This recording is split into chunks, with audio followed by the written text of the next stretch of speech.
American. And tonight I want to talk to you about the country we live in, the country our children will grow up in.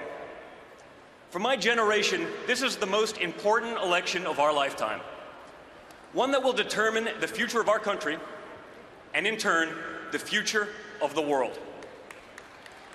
For too long, our country has ignored its problems, punting them down the road for future generations to deal with. In business, I was trained by my father to make the tough investments and decisions today to ensure a brighter future tomorrow. We've actually started to believe that solving our great problems is an impossible task.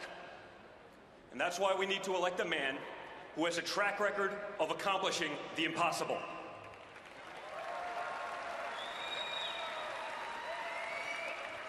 For the first time, parents no longer think that their kids will be as well off as we were. We've lost the confidence in our leaders and the faith in our institutions. But remember one thing, we're still Americans. We're still one country. And we're gonna get it all back. We're gonna get it back better than ever before. I know we'll get it back because I know my father.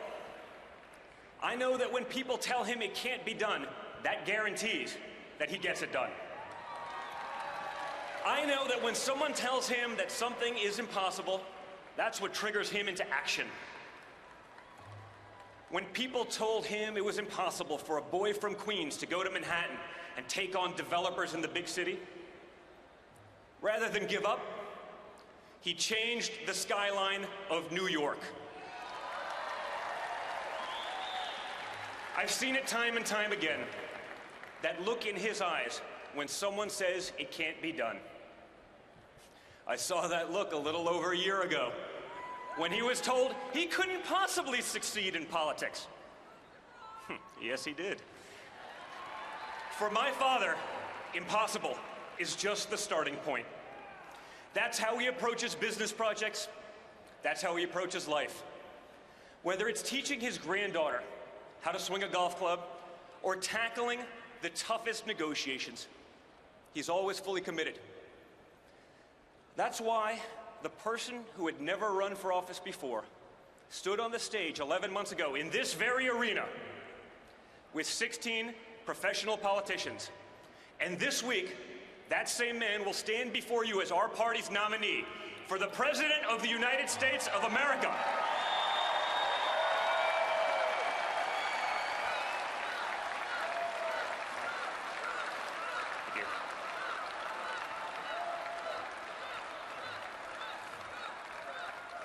As a proud son and family member, it was one of the great honors of my life to be able to put him over the top in the delegate count earlier today. His unrelenting determination is why he's going to become our next president, and why I know that when my father says he can fix the country, he means it. You want to know what kind of president he'll be? Let me tell you how he ran his businesses, and I know, because I was there with him, by his side, on job sites, in conference rooms, from the time I could walk. He didn't hide out behind some desk in an executive suite. He spent his career with regular Americans. He hung out with the guys on construction sites, pouring sheetrock and pouring concrete and hanging sheetrock. He listened to them, and he valued their opinions as much and often more than the guys from Harvard and Wharton, locked away in offices away from the real work. He's recognized the talent and the drive that all Americans have. He's promoted people based on their character, their street smarts, and their work ethic, not simply paper credentials. To this day, many of the top executives in our company are individuals that started out in positions that were blue collar, but he saw something in them and he pushed them to succeed.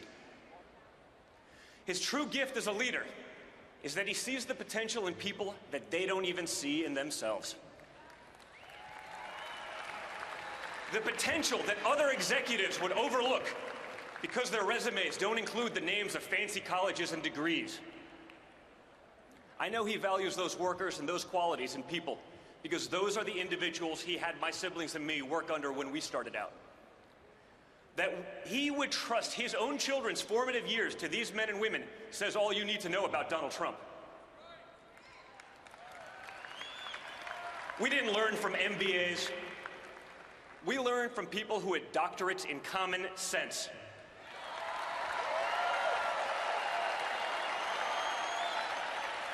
Guys like Vinny Stelio, who taught us how to drive heavy equipment, operate tractors and chainsaws, who worked his way through the ranks to become a trusted advisor of my father.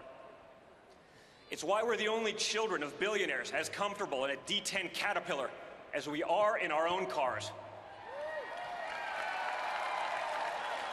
My father knew that those were the guys and gals that would teach us the dignity of hard work from a very young age. He knows that at the heart of the American dream is the idea that whoever we are, wherever we're from, we can get ahead, where everyone can prosper together. The other party also tells us they believe in the American dream. They say we should worry about economic inequality and immobility. You know what? They're right. But they don't tell you that it was their policies that caused the problem. And it was their policies that have no accountability.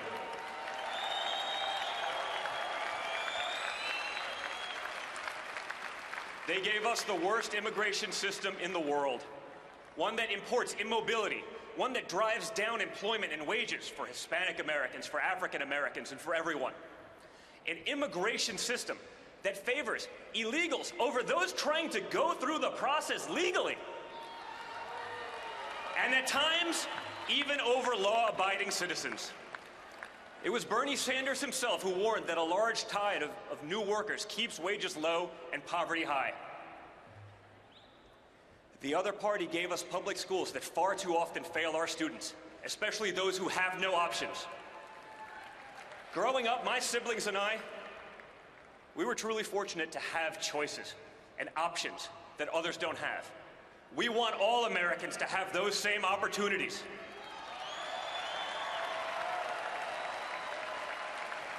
Our schools used to be an elevator to the middle class. Now they're stalled on the ground floor.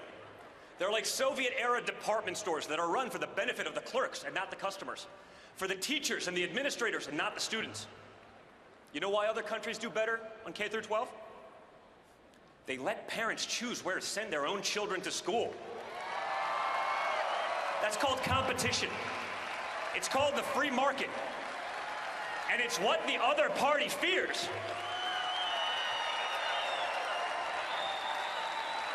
They fear it because they're more concerned about protecting the jobs of tenured teachers than serving the students in desperate need of a good education.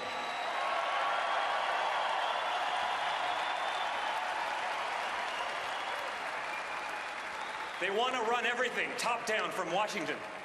They tell us they're the experts and they know what's best. The other party gave us a regulatory state on steroids. Dodd-Frank was 1,000 pages long, and it's already spun off 22,000 pages in regulations. Imagine trying to digest all that before you even open your doors for business. That doesn't help consumers. What it does is destroy small business in favor of big businesses who can afford the vast number of lawyers and accountants needed to comply. Dodd-Frank is consumer protection for billionaires. We've produced the thickest network of patronage and influence of any country at any time in world history. It's composed of the self-satisfied people at the top, our new aristocrats. We can't live that way any longer. It's too risky. Let me talk a little bit about risks. The other party is the party of risk. I've spent time with many great Americans who have served this country in the military, and they know what's at stake. When we have weak leaders in positions of power, Americans risking their lives for our freedoms are less safe. You know, almost daily I get a call or a text from a real American hero. His name's Mark Geist, and I'm proud to call him a friend. Mark was part of the security team at the annex on our grounds of the consulate in Benghazi. Mark was one of the men who received frantic phone calls from his buddies at the compound, calls that pleaded for help, calls that he and his team tried to answer, but calls that didn't save all his friends. because Secretary Clinton's State Department had ignored their requests for help, both on the night in question and even in the weeks and months leading up to the attack. It was a tragedy, and one that would be repeated were she to win the election. Ask Mark, who's fit to lead? Who has the judgment to lead? Who will take that call at 3 o'clock in the morning yet? You know, or better yet, ask yourselves, if you were in Mark's shoes that night, who would you rather call?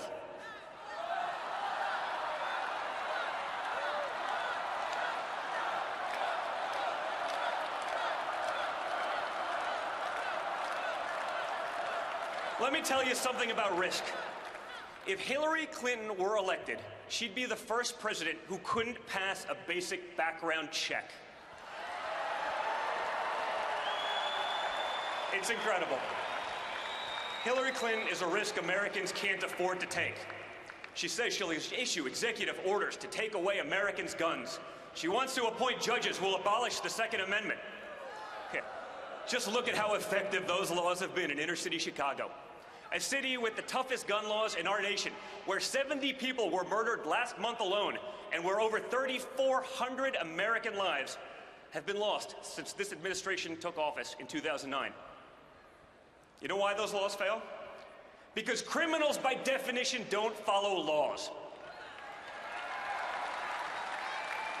Rather than prosecuting real criminals, she would strip hard-working, law-abiding citizens of their rights to protect themselves and their families. She'll throw every possible obstacle in the path of safe, reliable, affordable energy produced in America, by Americans, for American businesses and families. Rather than being energy independent, our country will be forced to remain beholden to her buddies in the Middle East. Those are risks we can't afford to take. And when we win, we're not going to have to. There's so much work to do. We will not accept the current state of our country because it's too hard to change. That's not the America I know. We're going to unleash the creative spirit and energy of all Americans. We're going to make our schools the best in the world for every single American of every single ethnicity and background. We're going to put Americans first, all Americans, not a special class of crony elites at the top of the heap. We're going to elect a president who will work with everyone to pass legislation that will make our country great again. A president who will give us a tax code that will free the American economy and end special loopholes for the wealthy. A president who will give us an immigration law that protects American citizens and gives them jobs. A president who will repeal and replace Obamacare without leaving our most vulnerable citizens without health care, and who will do it without destroying Medicare for seniors, as Hillary Clinton has proposed. A president who knows we can't simply delete our problems, but that we have to tackle them head on. A president who won't allow PC culture to put the safety and well-being of our children and our loved ones at stake. A president who won't bow and pander to nations that shudder at the very thought of America's existence. A president more concerned with the safety and comfort of his fellow Americans than the feelings of those hostile nations abroad who, if given the option, would wipe America off the face of this earth.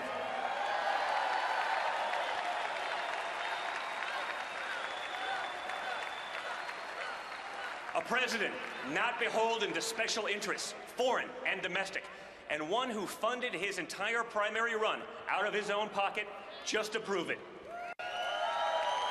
A president who will secure and defend the borders of the United States and who will appoint judges who believe that freedom requires a limited government. A president who won't use the highest office in the land as a path to personal enrichment. A president who's actually created real jobs, who has actually signed the front of a paycheck, and who doesn't just talk about it in theory. A president who has real people's families and livelihoods dependent on his success and the success of his company for decades. A president who speaks his mind, and not just when it behooves him to do so, who doesn't have to run a focus group or use data analytics to be able to form a simple opinion, who says what needs to be said and not just what you want to hear. A president who will unleash the greatness in our nation and in all of us, who will give the hard-working men and women who built this great country a voice once again. That president can only be my mentor,